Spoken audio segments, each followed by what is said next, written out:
신약 성경 마태복음 3장 5절부터 9절까지 우리 한 목소리로 합독하도록 하겠습니다. 이때에 예루살렘과 온 유대와 요단강 사방에서 다 그에게 나와 자기들의 죄를 자복하고 요단강에서 그에게 세례를 받더니 요한이 많은 바리새인들과 사두개인들이 세례 베푸는 대로 오는 것을 보고 이르되 독사의 자식들아, 누가 너희를 가르쳐 임박한 진노를 피하라 하더냐. 그러므로 회개에 합당한 열매를 맺고 속으로 아브라함이 우리 조상이라고 생각하지 말라. 내가 너희에게 이르노니 하나님이 능히 이 돌들로도 아브라함의 자손이 되게 하시리라. 아멘. 이 말씀은 하나님께서 하신 말씀을 통해서 주신 교훈의 제목, 시작. 아버지 하나님, 은혜 감사드립니다. 오늘 또한 요한의 세례가 하나님 자녀인 우리들에게 무엇과의 관계가 있는지 이 말씀을 통해서 살펴보고 하나님 자녀다운 모습으로 온전히 세례를 받아 하나님 뜻을 이루어가는데 조금 더 부족함이 없는 믿음의 자녀 되게 하옵소서. 감사를 드리며 예수님의 이름으로 기도드립니다. 아멘. 지금은 세계가 전쟁이 너무나 끊이지 않고 있다는 것을 알 수가 있습니다. 하루에 탄을 6,000발이나 쏘아붙였다 할 정도면 완전 갖다 부어버리는 것나 다를 바 없는 그런 전쟁이 일어나고 있습니다. 이스라엘에서. 그런 그 모습 볼 때 우리나라에는 전쟁이 일어나지 않아서 천만다행이다 생각하신 분들 참 감사할 일이죠. 전쟁이 없어야 됩니다.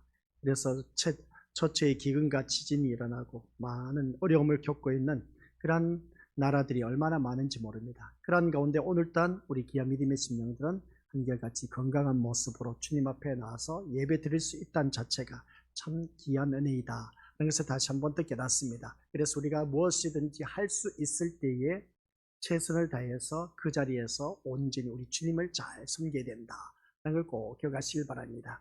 오늘 본문의 말씀은 주의 길을 첩경을 평탄케 하기 위해서 외쳤던 세례 요한, 그 세례 요한이 회개하라 천국이 가까웠느냐고 했습니다. 그리고 난 후에 많은 죄인들이 어떻습니까? 주님 세례 요한 앞에 나와서 세례를 받는 그 모습을 보게 됩니다. 그 6절 말씀을 보니까 자기들의 죄를 자복하고 요단강에서 그에게 세례를 받더니 요한에게 나와서 세례를 받는다, 이것을 보게 됩니다. 그래서 우리가 교회를 다니면 우리가 다들 잘 알고 계신 것처럼 회개해야 천국 간다, 세례를 받아야 천국 간다 라고 했는데 우리 믿음으로서 그것은 잘못된 것이다. 회개해서 천국 가면 세상 사람들도 다 천국 간다는 겁니다. 또 세례를 받으면 우리가 천국 간다 했는데 아니요, 세례도 세례다운 세례를 받아야 우리가 천국 갈 수가 있는 것입니다. 그래서 회개와 세례는 구원의 용도가 아니다라는 말씀입니다. 그래서 지난 시간에 우리가 말씀을 전했을 때 회개는 무엇을 말하고 있느냐? 그래서 우리가 대부분 내가 잘못을 해서 하나님 앞에 그 잘못한 것을 구체적으로 고백하고 반성하고 용서를 구하고 두 번 다시 그렇게 살지 않겠노라 하면서 회개를 했습니다. 그리고 회개를 했는데 또 내 삶을 바라보니까 똑같은 죄를 범하고 있어. 형제, 내 이웃을 내 몸과 같이 사랑하라고 했는데 미운 사람이 또 나타나서 저 인간 하면서 또 미워하고 있습니다. 온전한 회개를 하지 못했다는 것이죠. 이게 바로 회개일까? 여기 있을 때 우리 믿음들, 우리가 회개라고 했을 때 그러한 것을 두고 회개라고 했는데 그것은 세상 사람들도 한다라는 사실입니다. 세상 사람들도 자기가 잘못한 거 뉘우치고 반성하고 돌이키고 그래서 내가 두 번 다시 그렇게 살지 말아야지 하면서 얼마나 의롭게 사는 사람들이 많은지 모릅니다. 그래서 자기가 잘못을 해서 감옥에 가서 그 형을 살다가 이제 출소했습니다. 출소해서 살아가는 삶의 모습 보면 진짜 정직하게 진실되게 사는 사람이 너무나 많습니다. 그러면 그런 사람들 다 천국 가야겠네? 그게 아니란 겁니다. 우리가 회개한다. 우리 주님 앞에 나와서 세상 윤리 도덕적으로 내가 잘못한 것에 대해서 잘못을 하고 반성하고 돌이키고 두 번 다시 그런 죄를 범하지 않겠노라 했지만은 회개를 했지만은 온전한 회개가 이루어지지 않았습니다. 이게 우리가 살아가는 삶 속에서 세상 사람들도 이 회개라는 삶을 살아가고 있고 또 교회 안에서도 우리가 회개라는 삶을 살고 있는데 이게 진짜 회개일까? 라고 했을 때 이게 회개가 아니라는 것이죠. 교회 안에서는 회개가 어떠한 것이냐라고 했을 때 잘 들으시길 바랍니다. 세상이 전부이던 내 마음이 하나님을 향한, 하나님 나라를 향한 것이 곧 이게 참된 회개이다라는 사실입니다. 오늘 이 자리에 나온 우리 믿음의 식구들 또한 내가 예배를 드림으로 인해서 이 세상에 뭔가 바라보고 이 자리에 나왔다면 그 심령은 아직도 회개하지 않는 심령. 그래서 우리는 하나님 나라를 향해서 천국에 대한 소망을 갖고 이 자리에 나온 그 심령이 진짜 회개한 심령이고 이 예배에 임하고 있다라는 사실입니다. 그래서 우리들의 마음이 하나님 나라를 돌이킴을 받는 것, 이게 바로 참된 회개이다 하는 것을 기억하시고 살아가는 모든 삶 속에서 이 잘못된 것을 뉘우치고 반성하고 양심이 있는 사람이라면 누구든지 다 합니다. 세상 사람들도 다 한다는 것이죠. 오늘 교회 다니는 우리들도 그런 일들을 많이 하고 있습니다. 근데 똑같이 시간이 지나고 나면 또 똑같은 죄를 범하는 그 모습을 보게 됩니다. 이러한 것을 두고 회개라고 말하는 것이 아니라는 것이죠. 그래서 내 마음이 오직 예수 그리스도로 향한 것, 하나님 나라로 내 마음이 돌이켜진 것.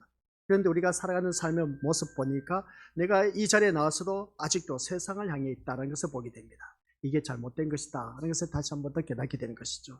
오늘 그래서 믿음 생활하면서 오직 내 마음이 주님께로 향하고 있다면 그 심령은 참된 회개를 한 것이고, 또한 내가 이 자리에 나와서 앉아있는 나의 모습을 볼 때 세상에 대한 소망을 갖고 세상 나라에 대해서 관심을 갖고 있다면 그 예배는 실패한 예배고 아직도 회개하지 못한 심령이다 라는 것입니다. 그래서 우리는 온전한 회개를 함으로 인해서 내 마음이 오직 주님을 향하고 하나님 나라를 향한 그 마음을 가지고 이 자리에 나온 참된 회개한 그 심령 속에 하나님께서 오늘 또한 세례란 이 제목으로 주제로 우리가 말씀을 듣게 됩니다. 그러면 세례는 도대체 무엇일까? 오늘 우리 이 자리에 앉아 계신 우리 믿음의 식구들 유아 세례도 받고 다들 교회 다닌 지 1년이면 어느 누구든지 다 세례를 받고 이제 정식적으로 하나님 백성이 되었다, 인침표다, 재시음을 받았다 하면서 우리가 세례를 다 받았습니다. 그러면 세례란 무엇이냐라고 했을 때 오늘 본문 속에서 5절 6절에서 잘 표현하고 있는 것을 보게 되는데 한번 같이 읽어보도록 하겠습니다. 시작. 이때에 예루살렘과 온 유대와 요단강 사방에서 다 그에게 나와 자기들의 죄를 자복하고 요단강에서 그에게 세례를 받더라니. 이 말씀 보니까 요단강 사방에서 다 그에게 나와서 자기들의 죄를 자복했답니다. 세상 사람들도 할 수 있는 일입니다. 자기 죄를 자복한다는 것이죠. 그리고 또 세상 사람들과 다른 것이 우리가 있습니다. 죄를 자복하고 주님 앞에 나와서 이제 세례를 받는 모습. 이제 요한 앞에 와서 어떻습니까? 요단강에서 그에게 세례를 받는 모습을 보게 됩니다. 요한은 마지막 선지자라고 제가 이 말씀을 통해서 우리가 이미 앞서 들으셨음을 보게 됩니다. 이 요한은 그 마지막 선지자, 그러니까 구약의 말라기 선지자가 마지막 선지자가 아닌 신약 시대에 와서 우리 믿음의 식구들 요한이 마지막 선지자였다 하는 것을 알 수가 있습니다. 그러면 이 마지막 선지자인 요한에게 직접 세례를 받으면 그것이 구원의 효력이 있을까? 이 마지막 요한, 그러니까 마지막 선지자인 요한에게 와서 직접 세례를 받으면 우리가 구원의 효력을 받을 수가 있을까? 라고 했을 때 마지막 세례 요한이라고 해서 우리가 세례를 받았다 해서 그 사람이 구원받는 것은 아니란 겁니다. 그래서 오늘 구약의 모든 선지자, 얼마나 유명한 사람들 많이 있습니까? 믿음의 조상 아브라함부터 시작해서 모세, 그리고 사무엘, 그리고 또한 우리 엘리야, 이사야, 할 것 없이 얼마나 많은 선지자가 있는지 모릅니다. 이러한 선지자들에게 우리가 합동으로 세례를 베푼다고 해도 그 세례에 있어서 구원의 효력이 있는 것은 아니다라는 것을 기억하시길 바랍니다. 왜냐하면 시작. 누가 세례를 준다고 해도 인간은 결국 죄인이기 때문에 인간이 준 그 세례는 우리 믿음부터 그것으로 인해서 우리가 구원받지를 못합니다. 아셨죠?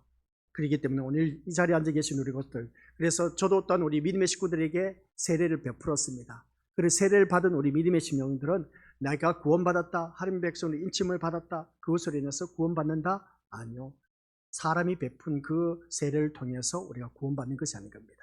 그래서 요한은 뭐라고 했느냐라고 했을 때 11절 말씀인데 시작. 나는 너희로 회개하기 위하여 물로 세례를 베풀거니와 내 뒤에 오시는 이는 나보다 능력이 많으시니 나는 그의 신을 들기도 감당하지 못하겠노라. 그는 성령과 불로 너희에게 세례를 베풀실 것이요 라고 합니다. 여기서 말씀을 바라보니까 나는 너희로 회개하기 위하여, 뭐라고요? 나는 너희로 회개하기 위하여 물로 세례를 베푼다. 그러면 물 세례를 말하고 있습니다. 그런데 그 뒤에 보니까 내 뒤에 오시는 이가 바로 누구시다? 나보다 능력이 많으시니 그게 바로 우리 믿음의 것들 예수 그리스도이신 것이죠. 그래서 나는 그의 신을 들기도 감당치 못하겠노라 하면서 그는 뭐와 무엇을? 성령과 불로 너희에게 세례를 베풀 것이다 하는 것을 보게 됩니다. 그래서 세례 요한은 이 말씀 속에서 나는 너희로 회개하기 위하여 물로 세례를 베푼다. 그러나 내 뒤에 오신 분은 불세례와 성령 세례로 너희에게 베풀 것이다 라는 그런 말씀입니다. 그러면 세례가 세 종류가 있음을 우리 믿음의 것을 간파하셔야 됩니다. 그래서 자신의 세례는 아무것도 아니고 자기 뒤에 오시는 예수님의 세례가 우리를 구원의 능력에 안에 있게 한다라는 사실이죠. 그게 구원의 능력에 있게 하는 것을 볼 때 한결같이 불세례와 성령 세례를 받은 사람. 그래서 요한은 뭐라고 했느냐라고 했을 때 이 말씀을 통해서 우리가 깨닫는 것이 이 요한은 그러면 요한은 왜 물로 세례를 베푸느냐라는 것이죠. 베풀지 아니하고 뒤에 오신 그 예수님께 곧바로 소개를 하면서 예수님께서 세례 베풀도록 하면 참 좋을 텐데, 근데 그렇지 않았다는 겁니다. 이런 모습 볼 때 우리 믿음의 것들 한번 생각해 보자는 겁니다. 또한 예수님이 요한에게 와서 세례를 받습니다. 그것은 또 무엇을 의미하고 있을까? 아니, 예수님을 통해서 성령 세례와 불세례를 받으면 우리가 어느 누구든지 정말 구원의 능력이 안에 있는 것을 느낄 수가 있는 것인데, 그런데 물세례를 베푸는 요한 앞에 예수님 또한 오셔서 물세례를 받는 것을 보게 됩니다. 그런 모습을 바라봤을 때, 그래서 요한은 왜 물로 세례를 베푸는 것일까? 라고 했을 때 이것은 구원의 능력도 될 수 없고 예수님이 성령과 불로 베푸시는 세례만이 우리를 구원의 능력 안에 있게 한다면 예수님이 베푸시는 세례만 받으면 되는 것이 아니냐는 것이죠. 그런데 여기서 말씀 보니까 요한에게 세례를 받는 사람들이 예수님을 알게 되어서 세례를 받은 것이 아니란 겁니다. 다시요. 요한에게 세례를 받는 사람들이 뭐라고 합니까? 예수님을 알게 되어서 세례를 받는 것이 아니었습니다.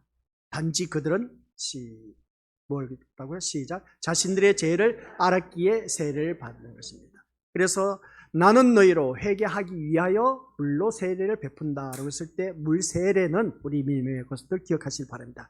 자신들의 죄를 알았기에 세례를 받는 것. 내가 죄인일 수밖에 없고 그래서 이 죄를 씻음을 받아야 되는데 그것으로 인해서 우리가 씻음 받는 것이 한 예표가 물세례이다. 세례 요한으로 인해서 준 그 물세례이다. 이것을 보게 됩니다. 이 말씀은 달리 표현하면 그렇습니다. 지금까지 내가 살아온 이 삶의 방식, 지금까지 살아온 모든 삶이 잘못되었음을 발견했을 때 그것을 뜻한다. 이것을 알 수가 있습니다. 그래서 지금까지 살아온 것과는 전혀 내가 다른 길을 가겠다라는 의미가 바로 세례라고 표현한 것을 알 수가 있습니다. 이게 바로 물세례입니다. 잘 기억하시기 바랍니다. 물세례는 뭐라고요? 내가 지금까지 살아온 것과 전혀 내가 다른 길로 살아가겠다라는 그런 의미를 갖고 있는 것이 물세례인 겁니다. 그래서 앞에서 우리가 다들 잘 알고 계신 것처럼 11절 서두에서 나는 너희로 회개하기 위하여 물로 세례를 베푼다. 그래서 세례 요한이 베푼 세례는 물세례. 물세례는 달리 표현해서 내가 잘못된 것을 알고 깨닫고 이제 지금까지 살아온 내 삶이 잘못된 것을 깨닫고 이제 참된 진리의 길이 무엇인지 알는 그런 심령. 그런 심령이 바로 우리가 받는 세례가 물세례이다 하는 것을 알 수가 있습니다. 그래서 요한은 외친 말씀이 있습니다. 회개하라 천국이 가까웠느니라 하고 외친 것을 보게 된 것이죠. 이 외치면은 지금 너희가 가는 길은 천국과는 상관이 없는 길이다 라는 의미가 담겨 있음을 보게 됩니다. 우리가 이 말씀을 통해서 이미 들어서 알고 계시지 않습니까? 회개해서 우리가 천국 가는 것이 아니란 겁니다. 그것을 우리가 꼭 기억해야 된다는 거죠. 회개라는 것은 어느 누구를 막론하고 세상 사람들도 회개한다는 것이죠. 그것으로 인해서 우리가 천국 갈 수 있는 것이 아니라고 제가 앞에서 이미 또 말씀을 드렸습니다. 회개하고 세례를 받는다 해서 우리 것들 천국 가는 것이 아니란 것, 구원받는 것이 아니란 겁니다. 그렇게 본다면 세례를 받는다는 것은 뭐라고 합니까? 자신의 인생이 세상의 복을 받고 성공하는 길로 가는 것이 아니란 겁니다. 우리가 세례를 받으면 어느 누구든지 이 세상에서 내가 복을 받고 성공하는 길로 착각하는 경우가 참 많이 있는데 그게 아니란 겁니다. 그래서 이 말씀 앞에 내용이 가득 차 있죠. 가득 차 있는 이유가 있습니다. 중요하다는 겁니다. 그래서 우리가 믿음 생활하면서 내가 비록 이 세례를 받는 것을 바라볼 때 우리가 대부분 내가 하는 백성 되었으니까 하나님께서 나에게 복을 주시고 내가 하는 모든 일들마다 만사 형통할 것이다. 안 되는 일도 잘 될 것이고 내 자녀 속속에 있는 자녀 말 잘 듣고 또한 출세하고 모든 사업도 형통하고 아낌없이 모든 일들이 다 잘 되는 것. 그래서 내가 천국 백성이 되었기 때문에 세례 받았기 때문에 하나님께서 나에게 복 주시겠지. 그게 아닌 겁니다. 아셨죠? 그래서 세례를 받는다는 것은 그 다음 말씀이 참 중요합니다. 비록 내가 세례를 받는다고 해서 고난이 없겠습니까? 고난이 있다는 것이죠. 고난이 나를 기다리고 있습니다. 교회를 다니면 고난이 없을 줄 알았는데 오직 좋은 일만 있을 줄 알았는데 평탄한 길만 있을 줄 알았는데 우리 가족 식구도 형통한 삶만 그리고 아프지 않고 건강할 줄만 알았는데 교회를 다니다 보니까 그게 아니란 것입니다. 처음 교회 다닐 때는 다 그렇게 생각합니다. 아무런 일도 없이 모든 교회 다니면 복 받는다고 하면서 그 어려운 일들 모든 것 다 풀어진다고 그렇게 전도를 받았습니다. 막상 교회 나와서 신앙생활을 하다 보니까 진짜 그럴까 하면서 호기심으로 인해서 호기심 반 의심 반 하면서 교회를 다녔습니다. 다니다 보니까 아니 그런 것 같기도 한데 다닌 것 보니까 옆에 있는 교회 식구들 바라보니까 저 가정은 참 힘들게 살아가고 있어. 저 자녀는 저 집 가족 식구는 저 자녀는 왜 그렇게 속을 썩이는지 몰라. 아니 교회 다니면 다 잘 될 줄 알았는데 그게 아니란 것이죠. 그래서 우리가 세례를 받는다고 해서 우리 믿는 것들 뭔가 될 줄 알았는데 그게 아니란 겁니다. 그래서 비록 고난이 기다리고 고통과 손해를 보게 되는 그런 결과가 있는 그런 길이라는 것을 우리가 기억하자는 것이죠. 살아가는 삶 속에서 우리 믿음의 것들 이 고통과 손해를 보는 일들이 한두 번이 아닌 겁니다. 교회를 다니다 보니까. 그래서 내가 교회 다니는 사람이기 때문에 내가 참는다 하는 일들이 얼마나 많은지 몰라. 내가 교회 안 다녔으면 벌써 너 진짜 하면서 어떻습니까? 막 그렇게 하는 경우가 참 많이 있었던 것을 보게 됩니다. 그래서 오늘 이 자리에 앉아 계신 우리 것들 기억하시길 바랍니다. 우리가 살아가는 모든 삶 속에서 다른 건 몰라도 주님이 함께하는 이 삶 우리가 기억하자는 것이죠. 주님이 함께 하시고 주님이 걸어가신 그 길이 참된 생명의 길이니까 그 길로만 가기를 원하는 마음으로 그것으로 인해서 달라진 사람에게 해당이 되는 것이 바로 세례다라는 것을 알 수가 있습니다. 그래서 우리가 살아가는 모든 삶 속에서 우리가 살아가는 그 삶의 모습을 보니까 그렇습니다. 세례 받고 교회에 열심히 다니고 정직하게 살고 진실하게 살고 깨끗하게 살면 뭔가 될 것 같고 또한 뭔가 될 것 같다는 것은 세상적인 것에 모든 것을 초점을 맞추고 있다는 것이죠. 그게 아니라 우리 믿음의 것도 기억하시길 바랍니다. 어느 누구를 막론하고 이제 예수는 참된 생명의 길, 영생의 길을 걷게 되었다. 오늘 새벽 예배 때도 말씀이 나왔습니다. 우리가 예배를 통해서 얻게 되는 것은 나의 부족함을 채워주시기도 하는 것을 보게 됩니다. 그 부족함을 채워주시기도 하지만 우리는 약속된 그 말씀 속에서 위로와 권능을 받게 되고 그 권능을 받게 된 그러한 하나님의 자녀들은 오늘 내가 이 자리에 나오게 된 것은 이 하나님께서 나에게 약속하신 그 말씀을 성취하기 위해서 그 약속된 말씀을 우리가 얻기 위해서 이 자리에 나와야 된다. 그런 것을 다시 한 번 더 깨닫게 되는 것이죠. 그런 우리들에게 우리 주님이 주님 앞에 나와서 이 예배를 통해서 주신 것이 뭐냐라고 했을 때에 다른 것 아닙니다. 우리가 복과 영생을 주시기 위해서 영생의 복을 주시기 위해서 오셨다라고 우리 주님께서 말씀하셨습니다. 그래서 자기 백성을 저희 죄에서 구원하시기 위해서 오셨다. 그러면 자기 백성을 죄에서 구원한 그 백성을 어떻게 하시기 위해서 영생을 얻게 하려 하기 위해서 우리 주님이 오셨다라는 사실이었습니다. 그러면 영생을 얻은 우리들은 오직 참된 생명의 길로 걸어가야 된다.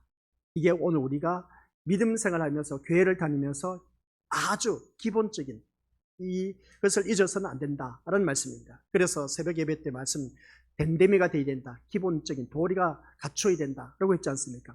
기본적인 신앙생활의 도리 그게 댐데미가 뭐냐라고 했을 때에 참된 생명의 길을 걷게 하는 우리 예수님으로 인해서 우리가 저 천국에 갈 수 있다라는 사실 그것을 우리가 바라보면서 믿음 생활하면서 교회에 나와야 되는데 자꾸만 세상을 향해서 소망을 갖고 나오니까 잘못된 길로 가고 있다는 것을 보게 됩니다. 그러고 보니까 오늘 새벽 예배 말씀과 오늘 이 시간 말씀하고 같이 이제 겹쳐지는 것이죠.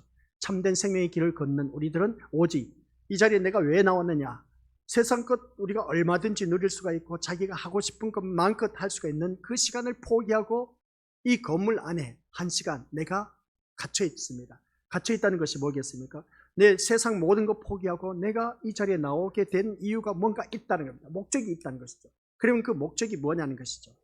내가 천국 가기 위해서 참된 생명의 길을 걷게 하기 위해서 이 자리에 나와야 되는데 아직도 내가 세상에 뭔가 소망을 갖고 이 자리에 나와 앉아 있다면 이것은 참된 회개도 하지 않았을 뿐만 아니라 우리 믿음의 것들 이 생명의 길이 어떠한 것인지 알 수 없는 그러한 자인 것을 보게 됩니다. 그래서 이 시간 내가 한 시간 주님 앞에 드려진다는 것은 하나님의 전적인 은혜인 것을 다시 한 번 더 깨닫게 된 것이죠. 그러면 우리는 이 시간을 통해서 참된 생명의 길로 걷는 나의 모습을 보자. 내가 이 자리에 왜 나왔을까? 한번 우리 옆에 믿음의 식구를 보시기 바랍니다. 묻지 마시고 옆에 있는 앉아 계신 분들을 바라보니까 뭐 때문에 이 자리에 나와 앉아 있는지 얼굴에 쓰여져 있습니까? 안 쓰여져 있습니까? 알 수 없습니다. 사람의 그 마음을 어떻게 알 수 있겠습니까? 그래서 내가 이 자리에 나와 앉아 있는 이유가 도대체 뭐냐는 것이죠. 그것은 참된 생명의 길을 걷기 위해서 이 자리에 나와 앉아 있다는 겁니다. 그래서 내가 잘못된 길을 가고 있지 않을까 싶어서 하나님께서 말씀으로 이제 우리 믿음의 것들에게 참된 생명의 길은 이렇게 가는 것이다 라고 말하는 것이죠. 그래서 대표적으로 우리에게 말씀하는 것이 바로 회개와 세례를 말하고 있습니다. 그래서 우리가 세례를 받았느냐가 중요한 것이 아니라 어떤 마음으로 달라졌는가, 달라진 마음으로 살아가는가가 참 중요하다라는 말씀입니다. 아시겠습니까? 오늘 이 말씀을 통해서 내가 어떤 마음으로 달라졌느냐, 내가 이 자리에 나와서 예배를 드림으로 인해서 그 달라진 마음으로 내가 어떻게 살아가고 있는가, 그게 중요하다는 것이죠. 그런데 그 마음이 항상 아직도 우리가 세상을 향해 있으면 뭐라고 하느냐 라고 했을 때 오늘 이 자리에 앉아 계신 우리 거수들을 향해서 외치고 있습니다. 같이 읽어보죠. 시작. 이 독사의 자식들아 했을 때 아주 고상한 단어입니다. 독사의 새끼들아 그렇게 말하고 있음을 보게 됩니다. 우리가 이 자리에 나와 앉아있는 달라진 마음으로 이 자리에 나와 앉아 있어야 되는데 아직도 여전히 세상적인 것으로 향해 있는 그 마음을 향해서 독사의 새끼들아 정신 챙기라는 겁니다. 세례 요한이 그 모여든 그 무리를 향해서 독사의 새끼들아 그렇게 외친 것을 보게 됩니다. 개역 한글판에는 그렇게 말하였습니다. 독사의 새끼들아. 개역 개정판에는 이렇게 아주 고상한 단어를 사용해서 독사의 자식들아 그렇게 표현하고 있는데 오히려 독사의 새끼들아 해야 이 강조법이 주어짐으로 인해서 조금 도전을 받을 것 같은데 아무튼 그렇습니다. 이 독사의 자식들아 라고 외친 것을 보게 됩니다. 그러면 이 독사의 자식들이 누구를 두고 말하느냐? 오늘 우리들을 향해서 또 외치고 있다는 사실입니다. 아이 목사님, 내가 왜 독사의 새끼입니까? 내가 왜 독사의 자식입니까? 독사, 사단의 자식이라는 말씀이죠. 한마디로 표현하면. 그래서 이 말씀 보니까 요한이 세례를 베푸는 요단강으로 많은 바리새인과 사두개인들이 옵니다. 그것을 본 요한은 뭐라고 했느냐라고 했을 때 7절부터 9절 말씀이죠. 시작.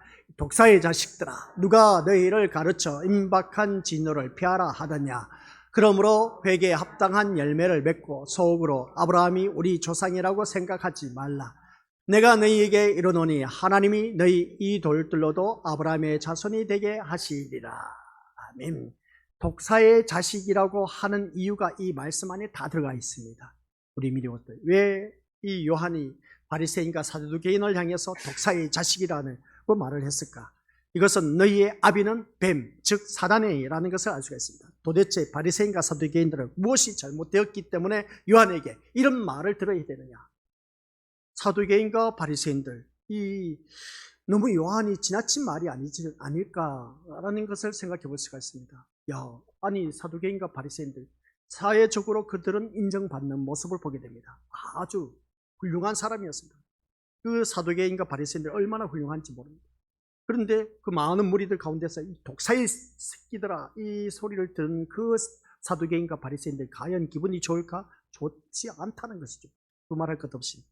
근데 너무나 지나친 말이지 않을까라고 생각해 볼 수가 있는데 하지만 예수님도 요한과 같은 말씀하셨음을 생각해 본다면 적어도 요한은 예수님과 일치된 뜻 안에서 말하고 있다는 것을 알 수가 있습니다. 그게 뭐냐면 바리새인과 사두개인들이 독사의 자식으로 불려야 하는 이유가 무엇이냐는 것이죠. 왜 바리새인과 사두개인들이 독사의 자식이라고 그렇게 불려질 수밖에 없었느냐? 아다시피 우리가 다들 바리새인과 사두개인들은 사단의 자식이라고 불릴 만한 행동을 하는 사람들이 아니었습니다. 그들의 행동을 바라보면 우리 믿음들 사단의 자식이라고 할 정도가 그렇게 불릴 만한 이유가 아닌 겁니다. 오히려 그들은 사두개인과 바리새인들은 율법을 실천하는데 힘을 썼기 때문에 외적으로는 완벽한 그런 삶을 살았다 해도 과언이 아닌 것을 보게 됩니다. 온전히 그 율법을 지키기 위해서 얼마나 힘쓰고 애쓰고 노력한 사람인데 그 사람들이 오히려 어떻습니까? 사두개인과 바리새인들이었습니다. 그래서 그들은 도덕성을 비롯하여 지식이나 종교적인 위치의 모든 것을 갖추었던 사람들입니다. 완벽한 사람이었습니다. 세상적으로 바라봤을 때 완벽한 그런 사람들이었습니다. 하지만 바로 이것이 그들에게는 독사의 자식이란 불리는 그 이유가 붙게 되었다라는 말씀입니다. 아니, 우리가 생각할 때는 세상적으로 모든 것을 갖췄다면, 종교적인 위치에서 모든 윤리 도덕적으로 다 갖췄다면 어찌 이 사람들을 향해서 독사의 자식이라고 말할 수 있겠느냐는 겁니다. 이건 세례 요한이 너무 지나치지 않느냐라고 말할 수가 있는 것인데, 근데 이러한 자들을 향해서 세상 윤리 도덕적으로 바라봤을 때 완벽하게 모든 것을 갖춘 사람을 향해서 독사의 자식이라고 했을 때 바라보면 이거 진짜 너무 해도 너무하다. 그래서 보게 됩니다. 이들은 모든 것을 갖추었습니다. 부족함이 없었다는 것이죠. 근데 그 문제를 지적하고 있습니다. 다시 성경 구절 한번 위로 올려주시기 바랍니다. 문제를 지적하고 있는 것이 뭐냐라고 했을 때 그게 속으로 아브라함이 우리 조상이라고 생각하지 말라. 이것을 지적하고 있습니다. 그들에게는 뭡니까? 아브라함이 그들의 조상이기 때문에 구원은 이미 확보된 것으로 그들은 생각하고 있다는 겁니다. 아브라함이 우리 조상인데 우리는 이미 구원받은 하나님의 백성이다 하는 것입니다. 우리는 택함받은 하나님의 백성이라겠죠. 믿음의 조상 아브라함의 후손이다. 그 확신을 갖고 있었기 때문에 이것으로 인해서 어떻습니까? 이들을 향해서 이게 바로 독사의 자식이라고 듣는 이유 중에 하나라는 것을 보게 됩니다.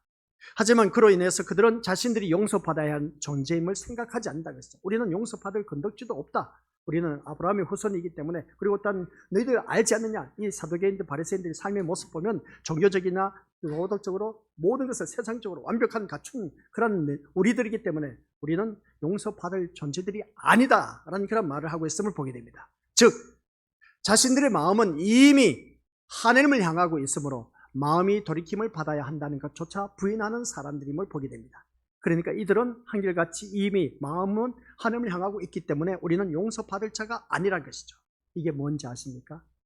기억하시기 바랍니다. 이게 바로 사단의 속임수에 넘어가고 있습니다.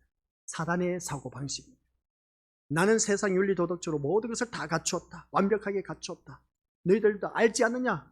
하면서 어떻습니까? 자기 의를 드러낸 그 모습 보게 됩니다. 모든 것을 다 갖췄다는 거죠. 아쉬울 것도 없다는 겁니다.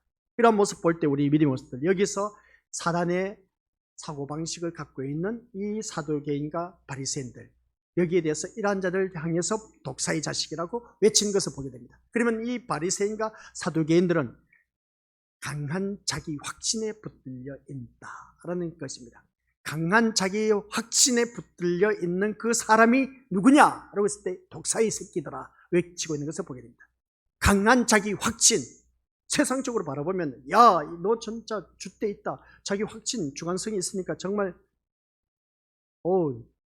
될 만한 인물이네. 그렇게 우리가 세상적으로 말할 수 있을지 모르지만 교회 안에서 우리 것들 신앙생활을 하는 데 있어서 강한 자기 확신에 붙들려 있는 자를 향해서 하는 말씀, 독사의 새끼들아, 그렇게 우리가 외치고 있습니다. 이 말을 좀 더 우리 믿음을 기억하시기 바랍니다. 뭐냐라고 했을 때 자신들은 선하고 하나님 백성이기에 하나님은 자신들만을 구원한다는 것입니다. 얼마나 자기 확신에 딱 잡혀져 있는지 모릅니다. 이처럼 그들에게는 그들만의 하나님이 존재하고 있었다는 것을 보게 된 것이죠. 그들만의 존재. 그래서 그 하나님으로 고정되어 있는 것을 볼 때 그것 때문에 또 사랑하는 아들을 세상에 보내시고 십자가에 죽게 하시는 하나님은 그들의 하나님이 될 수 없었다는 것을 보게 됩니다. 하나님께서 사랑하는 독생자를 예수님을 보내셨는데 오히려 그 아들을 죽게 했다는 것이죠. 아니, 하나님을 바라본 그러한 자들이 하나님의 아들을 보냈다면 그 아들을 우리가 더 잘 섬기게 되지 않습니까? 근데 그들은 자기 확신에, 아니 하나님 보낸 아들이 필요 없다는 겁니다. 그러다 보니까 자기 확신에 사로잡혀 있는 그들은 한결같이 어떻습니까? 예수님을 죽이기까지 했다는 것을 보게 됩니다. 그래서 그 하나님을 믿는 그 사두개인과 바리새인들의 모습 보면 이처럼 자기 확신에 사로잡혀 있는 모습 볼 때 이게 바로 우리 믿음의 모습을 다른 것 아닙니다. 사단은 인간이 자기 확신, 자기 생각에 붙들리게 하고 결국 고정관념이라는 것으로 인해서 참된 하나님에 볼 수 없게 하는 것. 이게 무엇인지 아시겠습니까? 자기 주장, 자기 뜻, 자기 고집, 자기 아집, 내가 생각하는 그 고정관념, 이게 바로 우리 믿음의 모습을 기억하시길 바랍니다. 여기서 말씀하고 있는 고정관념 깨뜨리지 않으면 독사의 새끼야, 꼭 그렇게 우리가 부를 수밖에 없다는 것이죠. 그런 내가 되어서는 안 된다는 겁니다. 오늘 본문 속에서 바리새인과 서기관들을 향해서, 이 사두개인들을 향해서 독사의 새끼들아 했던 그 말씀이 너희들이 바로 그런 자들이라는 겁니다. 자기 생각, 자기 사고방식, 자기의 모든 것에 완전 사로잡혀 있는 자, 자기 주장이 아주 완고한 사람, 자기 고집이 완고한 그러한 사람들, 이러한 자를 향해서 우리 독사의 새끼들아고 외치는 것을 보게 됩니다. 우리가 신앙생활 하면서 이러한 자들이 너무나 많지 않습니까? 양떼는 목자의 음성을 듣는다고 했습니다. 목자의 음성을 듣는다면 그 말씀을 순종을 해야 되지 않습니까? 순종하지 못한 불순종한 사람, 이게 바로 자기 고정관념에 사로잡혀 있는 그러한 자들, 이러한 자들을 향해서 사단의 자식들아, 독사의 새끼들아 외치는 것을 보게 된 것이죠. 오늘 말씀이 오늘 우리를 향해서 외치고 있는 것을 보게 된 겁니다. 내가 그러면 독사의 새끼가 아닌지, 독사의 새끼는 사단의 자식입니다. 사단의 자식은 지옥에 떨어질 수밖에 없습니다. 지옥은 오늘 새벽에 또 말씀드렸지만 자살해서 죽으면 우리 것들 어느 누구든지 그 불타는 지옥에 한 번 고통이 끝나는 것이 아니라 영원토록 고통을 받는 그 지옥의 세계에서 산다는 겁니다. 이 세상에서 내가 고통받는 것은 한순간이지만 지나고 나면 그것이 고통이 사라지지만 지옥은 그게 아니란 겁니다. 자살해서 죽는 그 모든 고통이 얼마나 고통스러운지 우리 믿는 것들 죽고 나면 영원토록 주어진 고통 속에 가지 말아야 된다는 겁니다. 그러면 우리가 참된 생명의 길을 가려면 이 고정관념을 깨뜨리지 아니하고, 그래서 주님이 뭐라고 하셨습니까? 어느 누구든지 나를 따라오려거든 바로 그겁니다. 자기를 부인하라고 했지 않습니까? 자기를 부인하지 않으면 안 된다고 했죠. 내 모든 고집, 아집, 이 고집불통, 이 모든 것, 자기 생각이 사로잡혀 있던 것, 자기 틀을 꽉 잡고 있는 이 모든 것 다 무너뜨리지 않으면 우리 것들 독사의 새끼라고 들을 수밖에 없다는 겁니다. 그래서 요한에게는 바리새인과 사두개인들이 독사의 자식일 수밖에 없었다는 것을 보게 된 것이죠. 그래서 오늘날 교회를 보면 겉으로는 하나님을 말하고 있습니다. 예수님의 십자가를 말하지만 그 속은 자기 확신으로 강화시키는 것을 보게 된 것이죠. 뭐냐라고 했을 때 이 십자가의 예수님을 바라보게 하는 것이 아니라 자기를 보게 하고 자기를 믿게 하고 있는 것을 보게 됩니다. 오늘날 교회가 이렇게 병들어가고 있습니다. 오직 우리 예수님만을 바라보게 해야 되는데 예수님을 바라보지 않게 하고 어떻습니까? 자기를 보게 하고 자기를 믿게 하는 것이죠. 그래, 너 예수 믿으니까 이렇게 잘 되지 않느냐? 예수 믿어야 출세한다. 예수 믿으면 사업 성공한다. 다 세상 것과 결부시켜서 어떻습니까? 아주 교묘하게 우리를 넘기고 있는 것을 보게 된 것이죠. 자신이 쌓은 선을 바라보면서 뭐라고 있습니까? 나는 하나님께 속한 자다 하면서 자기 착각에 빠진 그 모습을 보게 된 겁니다. 내가 교회를 위해서 이렇게 많은 일을 했다. 모든 사람이 막 지켜 세워져 있는 겁니다. 자기 의를 드러내게 하는 것이 교회에서 그렇게 부추기고 있다는 겁니다. 그래서 신자가 십자가 앞에 나온다는 것은 끊임없이 자기 생각과 고정관념을 무너뜨리는 것입니다. 우리가 주님 앞에 나오는 이 예배드리러 나오는 것은 다른 것도 없습니다. 오늘 말씀의 핵심입니다. 나의 생각, 고정관념을 무너뜨리기 위해서 우리가 주님 앞에 나와야 된다. 철저하게 앞에서 말씀드렸지 않습니까? 나를 따르거든 예수님께서 하신 말씀, 자기를 부인하라. 자기를 부인하기 위해서 이 자리에 나오셔야 됩니다. 내 뜻 펼치기 위해서 이 자리에 나와서는 안 됩니다. 내 뜻 펼치기 위해서 이 자리에 나온 사람은 항상 어떻습니까? 분쟁을 일으키는 그런 자들이 있음을 보게 됩니다. 교회 분쟁을 일으킨 자들 바라보면 한결같이 자기 뜻 펼치기 위해서, 자기 주장 내세우기 위해서 분쟁을 일으킵니다. 무리를 일으킨다는 것이죠. 자기를 부인하기 위해서 주님 앞에 나와야 된다는 겁니다. 그래서 예배드리러 나오는 것은 내 뜻, 내 모든 모난 성품, 성깔, 성질들 다 죽이기 위해서, 내 고정관념을 무너뜨리기 위해서 이 자리에 나와야 되는 것입니다. 이게 바로 하나님 백성의 기본적인 도리인 겁니다. 그래서 예배 시간에 이 자리에 나와서 말씀을 듣는 것이지 세상 복 받기 위해서 나온 자리가 되어서는 안 된다는 겁니다. 그래서 자신의 모든 것이 무너지면 예수님이 십자가에 쌓으신 의를 바라보게 되고 그 의가 구원의 능력이 된다는 겁니다. 이게 바로 신앙인 겁니다. 아시겠습니까? 내 모든 것이 다 어떻습니까? 예수님을 바라보는 것이죠. 그 예수님을 바라본 그 믿음으로서 예수님의 의를 바라볼 수밖에 없습니다. 그래서 예수님이 십자가에 쌓으신 그 의, 십자가의 의만 바라보게 된다겠죠. 내 의는 말할 수가 없습니다. 이게 우리 것도 이제 힌트를 주겠습니다. 자기 의가 뒤에 가서 세례가 나오는데 성령 세례와 불세례와 아주 밀접한 관계가 있습니다. 그러면 불세례가 어디에서 나타나고 의가 어디에서 나타나는지 알 수가 있다는 것이죠. 그게 바로 성령 세례, 불세례에 나타나고 있음을 보게 됩니다. 그래서 그 세례에 대해서는 오늘 이 시간에 다 못 전합니다. 오후 시간에 또 이제 그 말씀 이어가는데도 거기에서도 전할 수 있을지 모르겠습니다만은 아무튼 여기서 말씀하고 있는 건 진짜 내 모든 것이 무너지면 오직 예수님의 의만 보이게 되어 있습니다. 십자가의 의만 보인다는 것이죠. 그 의로 말미암아 우리는 구원을 받아서 구원의 능력에 이르게 된다. 그래서 이것이 바로 뭔지 아시겠습니까? 회개에 합당한 열매. 회개에 합당한 열매. 우리 미리부터 내가 잘못했습니다. 하나님 용서해 주시옵소서. 백날 주님 앞에 나와서 외치고 회개해도 혹은 날 또 돌아서서 또 똑같은 죄를 범하고 있어요. 이게 회개에 합당한 열매가 아니라 우리 미리부터 내 모든 것을 부인하는 것, 자기를 부인하고 오직 예수님 의만 드러나는 것. 이게 바로 우리 것들 회개에 합당한 열매를 맺고 있는 사람이다 하는 것입니다. 그래서 바리새인과 사두개인들은 하나님의 말씀을 자신을 감추고 치장하는 용도로만 사용했지만 하나님의 말씀은 우리가 감추고 있는 모든 것을 다 드러내고 있습니다. 아시겠습니까?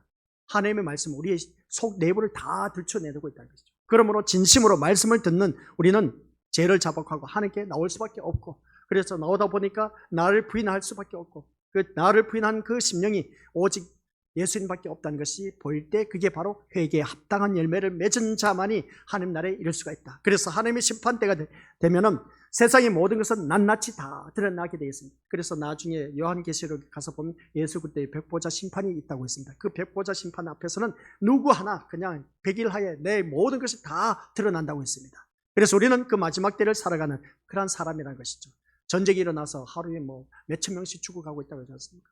지금까지 그런 모습 보니까 너무나 많은 생명을 이 세상 떠나가고 있습니다. 그 생명들이 다 어디를 갈까? 한번 생각해 보자는 것이죠. 갑작스럽게 전쟁이 일어나서 폭탄이 떨어졌다. 내가 죽었어. 그러면 나는 어디를 갈까? 한번 생각해 보자는 겁니다. 우리나라에는 전쟁이 없으니까 다행이다. 아니요. 그렇게 마음 놓을 때가 아닌 겁니다. 그래서 우리가 말씀 앞에서 나의 모든 것이 낱낱이 드러남을 경험하면서 죄를 자복하며 예수님의 십자가를 바라보게 되는 것. 이게 바로 우리 미니버스들 회개에 합당한 열매를 맺은 자. 오늘 세례 요한이 말한 것입니다. 회개에 합당한 열매를 맺으라. 자기를 철저하게 부인하고 그것으로 인해서 오직 예수님의 십자가 의만 보이는 그 사람이 회개에 합당한 열매를 맺은 자만이 영원한 천국에 이를 수가 있다는 걸 꼭 명심하시길 바랍니다. 그래서 예수님이 흘리신 그 피만이 구원의 능력이 있음을 고백하는 그런 자, 우리 것들 어느 누구든지 내가 지금 당장 죽어도 천국 갈 수 있다는 것. 그래서 세상 전쟁이 일어나서 우리가 좀 두렵지 않습니까? 그럼에도 불구하고 우리 미리 것들 기억하시길 바랍니다. 예수님, 그 십자가의 의, 예수님의 그 피만이 나에게 있어서 정말 구원의 능력이 있다는 것을 확신을 갖고 있는 그 심령만은 언제 무슨 일이 일어나도 걱정하지 마시길 바랍니다. 나는 죽었어도 예수님의 십자가의 피의 은혜로 말미암아 우리는 저 구원을 받아서 천국 갈 수 있다는 걸 꼭 명심하면서 오늘 또한 나에게 주어진 모든 시간 승리하시기를 주님의 이름으로 간절히 축원드립니다. 아버지 하나님, 오늘 말씀을 많이 들었습니다. 이 자리에 나온 우리 귀한 믿음의 심령들, 세례 요한이 사두개인과 바리새인을 향해서 외친 말씀이 독사의 새끼들아 라고 했습니다. 그 독사의 자식은 사단의 자식은 지옥에 떨어질 수밖에 없다고 했습니다. 그러면 그들이 세상 윤리 도덕적으로 종교적으로 완벽한 모든 것을 갖춘 그러한 사두개인과 바리새인들이었습니다. 그런 자들이 왜 그런 소리를 들었을까? 라고 했을 때 그것은 하나님 앞에 나왔을 때 자기 확신에 사로잡혀 있는 자, 자기 고정관념, 또한 자기 고집, 자기의 아집, 자기 생각이 너무나 투철한 그런 심령들, 그런 자를 향해서 세례 요한이 외쳤던 독사의 새끼들아고 하였습니다. 그 독사의 자식이 내가 아닌지 주님 앞에 나오면 우리는 한결같이 우리 십자가만 바라보고 또한 나의 모든 것을 부인해야 되는데 그러지 못한 우리들의 모습이 바로 내가 독사의 자식이라는 것을 잊지 말게 하옵소서. 아버지 하나님 기억하게 하옵소서. 우리가 주님 앞에 나올 때마다 아버지 한 자기를 부인하며 이 자리에 나오게 하옵소서. 모든 고정관념을 무너뜨리고 주님 앞에 나와서 오직 나에게는 예수님만 보이고 그 예수님이 십자가에 피 흘리신 그 십자가의 의만 바라볼 수 있는 귀한 믿음의 자녀가 되었을 때 하나님 나라에 이를 수 있는 하나님 백성이 될 수가 있다는 것, 이러한 자에게 회개에 합당한 열매를 맺고 천국에 이룰 수가 있다는 것을 기억하게 하옵소서. 예수님의 이름으로 기도드립니다. 아멘.